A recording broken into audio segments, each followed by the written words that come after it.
नमस्कार, आपका स्वागत है try and catch with Amit, जहां हम कोडिंग से रिलेटेड बात करेंगे। तो आज का जो टॉपिक है वो है HTML file path.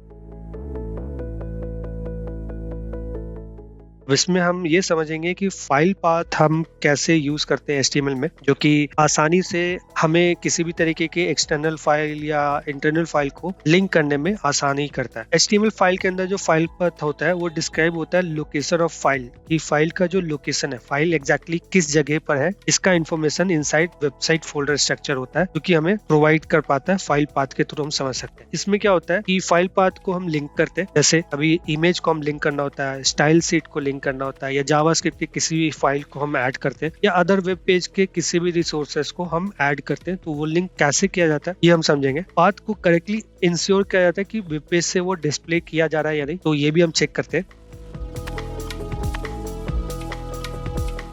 File path होता क्या है? तो फाइल पाथ ब्राउजर को बताता है एग्जैक्टली जो फाइल हम ऐड कर रहे हैं है कहाँ पे। फॉर एग्जांपल, हम कोई इमेज ऐड कर रहे हैं CSS फाइल में, बट स्पेसिफाई करना होगा उसके लोकेशन को, क्योंकि HTML फाइल को बताने के लिए कि वो फाइल है ही कहाँ, इसके लिए ये चीजें वहाँ पे दिखनी चाहिए। तो हम देख पा रहे हैं यहाँ पे एक एग्जांपल में इमेज फोल्डर है। अब सोर्स picture.jpg है और यहाँ पे अल्टरनेट जो है वो माई पिक्चर जो टेक्स्ट आएगा अगर इनकेस इमेज नहीं है। तो सपोज हमने इस फाइल को पहले डिलीट करते हैं, टाइटल को चेंज करते हैं, HTML फाइल को, इमेज फाइल को ऐड करते हैं। इस इमेज फाइल में picture.jpg है, बट इस तरह का कोई भी फाइल हमारे इस फोल्डर के अंदर नहीं है। अब नहीं है तो इसमें हम लेकर के आते हैं अदर पिक्चर को, जो इसको picture.jpg में विजिबल हो सके। तो हमने अपने फोल्डर में एक पिक्चर JPG ऐड किया है। अब इसको हम यूज करेंगे अपने HTML कोड में, हम इसको यूज करने वाले। तो सोर्स के अंदर जाना है, क्योंकि हमने इसको एक फोल्डर के अंदर रखा है, मतलब हमारे फोल्डर के अंदर एक और फोल्डर है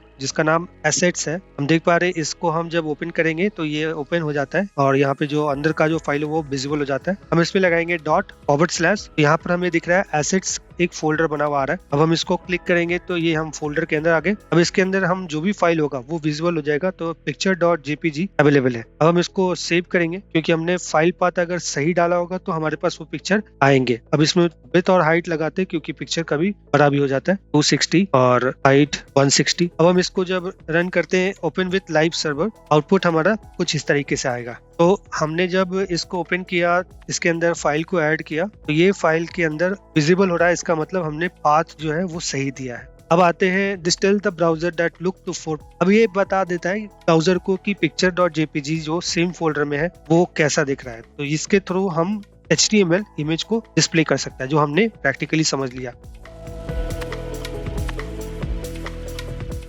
इमेज के अंदर हम सोर्स के अंदर ही सारी फाइल को ऐड करते हैं। जैसे अभी हमने picture.jpg ऐड किया, this file is in same folder as current HTML, मतलब हमने इसमें ./ नहीं लगा करके सीधा फाइल नेम ऐड किया, तो ये डायरेक्टली उसी सेम फोल्डर में होगा, तभी हम ऐसा लिख सकते या कर सकते हैं। सपोज इमेज फोल्डर के अंदर कोई फाइल है, तो image / file name, file inside image सब फोल्डर और करेंट फोल्डर। इसका मतलब ये होता है किसी और डायरेक्टरी में फोल्डर है, तो उस फोल्डर के अंदर एक और फोल्डर जो कि इमेज नाम से, फिर उसके अंदर फाइल नेम है picture.jpg। The file is in image folder located at the root of the website.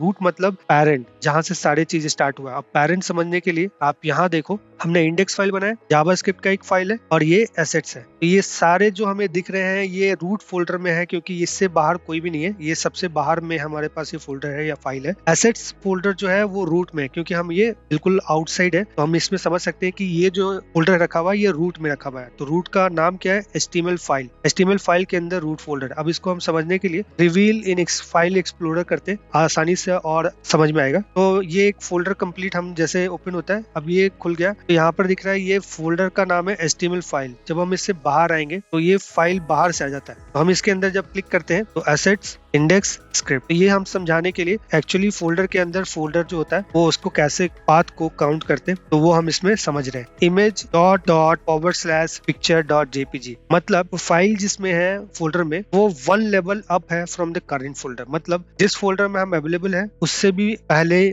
Folder में ये अवेलेबल है। तो उसके लिए हम ./ मतलब हम उस फोल्डर से ऊपर जा रहे हैं, 1 लेवल अप जा रहे हैं, ताकि हम उसको एक्सेस कर सके उस फाइल को।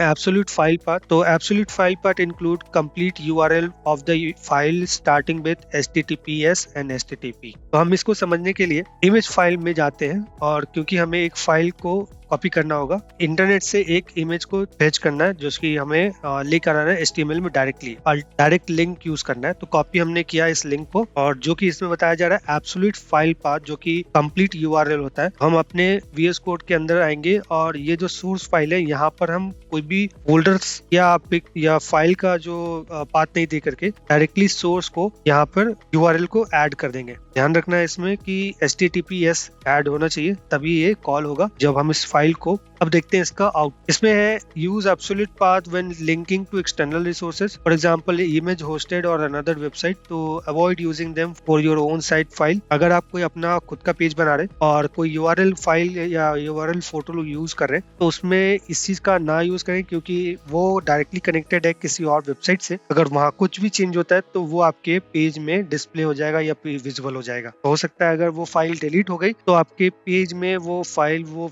यूआरएल जो है वो फोल्डर में फाइल अवेलेबल नहीं दिखेगा, तो ब्लैंक भी हो सकता है इमेज, तो इसका ध्यान रखना होता है। Relative file path, file in same folder, जो हमने समझ लिया कि सेम फोल्डर में अगर है तो उसमें कोई भी फॉरवर्ड स्लैश यूज नहीं करना, डायरेक्टली फाइल का नाम हम बोल सकते हैं। फाइल इन सब फोल्डर, जो हमने समझ लिया कि एक फोल्डर के अंदर फाइल है तो हम उसको उस तरीके से ऐड कर सकते हैं। फाइल इन रूट फोल्डर, जो कि हमने देख लिया कि इमेज फोल्डर के बाहर भी एक फोल्डर है, जिसके बाद उसको रूट फोल्डर के अंदर वो इमेज फोल्डर है, तो उसके थ्रू हम उसको एक्सेस कर सकते हैं। File on one level up, तो फाइल अगर बहुत पीछे है तो उसके लिए हम डबल डॉट लगा सकते हैं, उसके बाद फॉरवर्ड स्लैश लगा करके उसको रूट फोल्डर से एक्सेस कर सकते हैं। अब अगर कोई शुरुआत कर रहा है अपना HTML के रिगार्डिंग, तो इसमें आप उसको एक चीज ध्यान रखना होगा कि इमेज इनसाइड इमेज फोल्डर है या नहीं, ये चेक कर लेने के लिए। तो हम इसमें अगर सपोज इमेज फोल्डर है, यहाँ पर हमने एसेट्स फोल्डर है, अगर इसको इमेज फोल्डर अगर हम बनाते हैं, इसके अंदर कोई फाइल है या नहीं, तो इस तरीके से जाकर चेक कर सकते हैं। अदरवाइज आप यहाँ से भी चेक कर सकते हैं पाथ को देने में, बट ये थोड़ा टाइम टेकिंग है। डायरेक्टली हम इसको यूज कर सकते हैं। CSS file inside CSS folder होना चाहिए, क्योंकि CSS फोल्डर के अंदर अगर सारे CSS फाइल होंगे तो इजी टू मैनेज होगा। अब जावास्क्रिप्ट का फाइल है तो उसको जावास्क्रिप्ट फोल्डर के अंदर होना चाहिए। तो ये एक आपको एक बेटर कोड एक्सपीरियंस प्रोवाइड करता है। इन फ्यूचर अगर आप बहुत अच्छा प्रोजेक्ट बनाना चाहते हो और उसको लॉन्ग टर्म के लिए आप मेंटेन करना चाहते हो, तो आप इस तरीके से चीजों को करके आसानी से आप अचीव कर सकते हो, अपने वेब पेज को क्रिएट कर सकते हो। अगर आपको ये वीडियो पसंद आए तो लाइक शेयर सब्सक्राइब करना मत भूलना, ताकि आपको नए वीडियो का नोटिफिकेशन मिलता रहे। नोट्स और प्रैक्टिस कोड डिस्क्रिप्शन के लिंक में जरूर चेक करो। मिलते हैं अगले वीडियो में। Thank you.